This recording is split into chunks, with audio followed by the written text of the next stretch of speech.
ঢাকার একটা পুরনো এলাকায় ছেলেটার বাসা। নাম তার আরিয়ান। বুয়েট থেকে পাশ করে সদ্য একটা ভালো চাকরি পেয়েছে। ছেলেটা খুব চুপচাপ, ভদ্র, নিজের কাজ নিয়ে থাকে।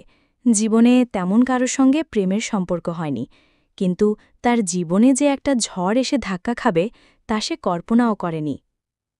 সবকিছু শুরু হয় একটি সকালে, যখন আরিয়ান গুলশানে একটি কর্পোরেট অফিসে জয়েন করতে যায়। নতুন অফিস, নতুন মানুষ, সবকিছু যেন নতুন করে জীবনকে শুরু করার আহ্বান। প্রথম দিনেই তার দেখা হয় মেয়েটির সঙ্গে। নাম তার মেহেরিন। ঢাকা বিশ্ববিদ্যালয়ে ইংরেজি সাহিত্য নিয়ে পড়েছে। চেহারায় এক ধরনের মায়া আছে, যেন চোখে তাকালেই মানুষ হারিয়ে যায়। অফিসে সে কাজ করে কন্টেন্ট ম্যানেজার হিসেবে। প্রথম দিকে শুধু হ্যালো হাইয়ের সম্পর্ক, তারপর ধীরে ধীরে কথাবার্তা শুরু হয়। আরিয়ানের শান্ত স্বভাব আর মেহেরিনের প্রাণবন্ততা একে অপরকে টানতে থাকে। পরিচয় থেকে বন্ধুত্ব, চা বিরতির সময়গুলোতে একসঙ্গে বসা, মাঝে মাঝে অফিস শেষে হেঁটে বাস স্ট্যান্ডে যাওয়া, সবকিছুতেই যেন এক অদ্ভুত টান অনুভব করছিল আরিয়ান। কিন্তু সে কিছু বলতো না। ভেতরে ভেতরে অনুভব করত মেহেরিনও তাকে একটু একটু করে বুঝে ফেলছে। একদিন অফিস থেকে ফেরার সময় বৃষ্টি নামে। ছাতা ছিল না কারই কাছে। রাস্তার ধারে এক দোকানের নিচে দাঁড়িয়ে বৃষ্টির মাঝে মেহেরিন হঠাৎ বলে বসে, তুমি জানো, আমি যখন ছোট ছিলাম ভাবতাম আমি বৃষ্টির সঙ্গে কথা বলতে পারি। আরিয়ান হেসে ফেলে, এখনও কি পারো? মেহেরিন বলে, হয়তো পারি, যদি পাশে কেউ থাকে যাকে বিশ্বাস করতে পারি। সেই রাতে বাড়ি ফিরে আরিয়ান ঠিক করে, এখন সময় এসেছে, তাকে বলতে হবে, নিজের মনের কথা খুলে বলতে হবে। ভালোবাসার স্বীকারোক্তি। পরদিন এক সুন্দর সন্ধ্যায় ধানমন্ডি লেকের ধারে দেখা হয় ওদের। চারদিক হালকা আলোয় ভেসে যাচ্ছে। লেকের পানিতে শহরের আলো প্রতিফলিত হয়ে এক অপূর্ব দৃশ্য তৈরি করেছে। আরিয়ান বলে, মেহেরিন, আমি অনেক দিন ধরেই কিছু একটা বলতে চাচ্ছি, আমি তোমাকে ভালোবাসি। মেহেরিন কিছুক্ষণ চুপ করে থাকে, চোখে জল আসে। তুমি অনেক দেরি করে ফেলেছ আরিয়ান। আরিয়ান থমকে যায়। আমার বিয়ে ঠিক হয়ে গেছে। আমি চেয়েছিলাম তুমি কিছু বলো, কিন্তু তুমি চুপ ছিলে। আমি ভেবেছিলাম তোমার মনে কিছু নেই। আরিয়ান কিছু বলতে পারে না, যেন সময় তার চারপাশটা হঠাৎ থামিয়ে দিয়েছে। চিঠি। বিয়ের আগে মেহেরিন অফিস ছাড়ে। আরিয়ান আর দেখা পায় না, কথাও হয় না। কিন্তু একটা শেষ চিঠি আসে তার ঠিকানায়। হাতের লেখা সুন্দর, পাতায় সুগন্ধি। প্রিয় আরিয়ান, জীবনে সব কিছু পাওয়ার নয়, কিছু কিছু মানুষ শুধু স্মৃতি হয়ে থাকে।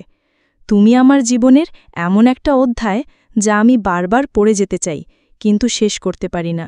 আমি জানি তুমি কখনো ভালোবাসা বলতে ভয় পাওনি, কিন্তু সময় তোমাকে ভয় পাইয়ে দিয়েছিল। আমি কষ্ট পাইনি, বরং গর্বিত হয়েছি, কারণ আমি এমন একজনকে ভালোবেসেছিলাম যার ভালোবাসা ছিল নিঃস্বার্থ। যেখানে থাকো ভালো থেকো। ভালোবাসায়, মেহেরিন।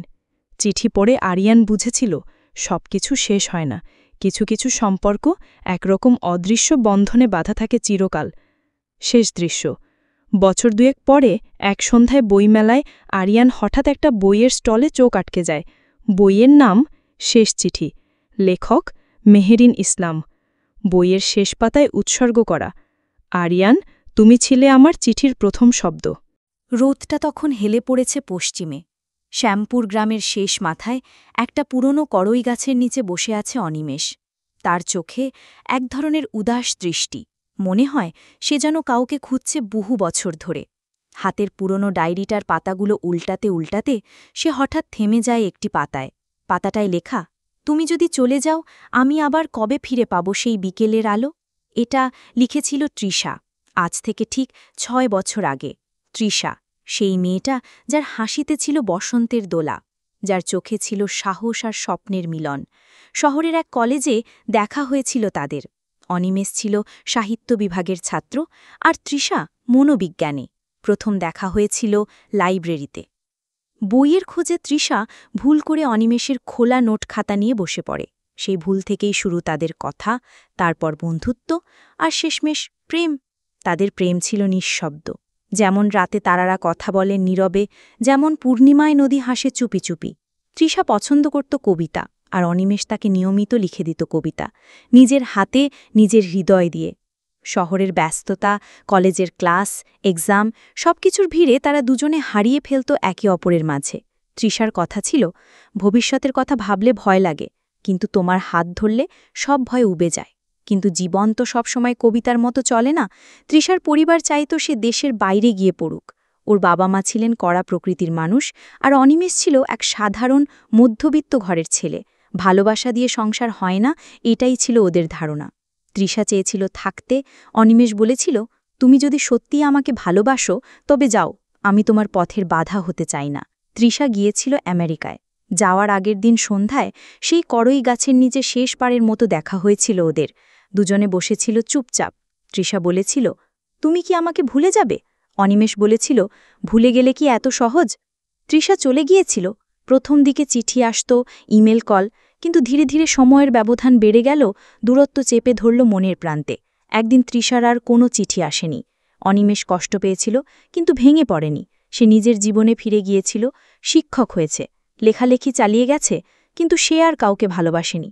কারণ তার ভালোবাসা তো একবারেই ছিল, এক জীবনের জন্য। আজ 6 বছর পর হঠাৎই সে শুনল তৃষা দেশে ফিরে এসেছে। সে খোঁজ করল, জানতে পারল তৃষা এখন ঢাকায় থাকে, এক নামকরা বিশ্ববিদ্যালয়ের শিক্ষক। কিন্তু সে জানত না অনিমেষ এখন কোথায় থাকে। সেই খোঁজ করতে করতেই একদিন তৃষা এসে হাজির হল শ্যামপুর গ্রামে। পুরনো এক বন্ধু বলেছিল তাকে, অনিমেষ এখন এখানেই থাকে, স্কুলে পড়ায় আর সন্ধ্যায় কড়ই গাছের নিচে বসে থাকে। তৃষা সেদিন বিকেলে এলো। কড়ই গাছের নিচে তখন অনিমেষ ডায়েরিটা নিয়ে বসে। পেছন থেকে একটা চেনা কণ্ঠ ভেসে এলো, তুমি এখনো কবিতা লেখো? অনিমেষ চমকে পিছনে তাকালো।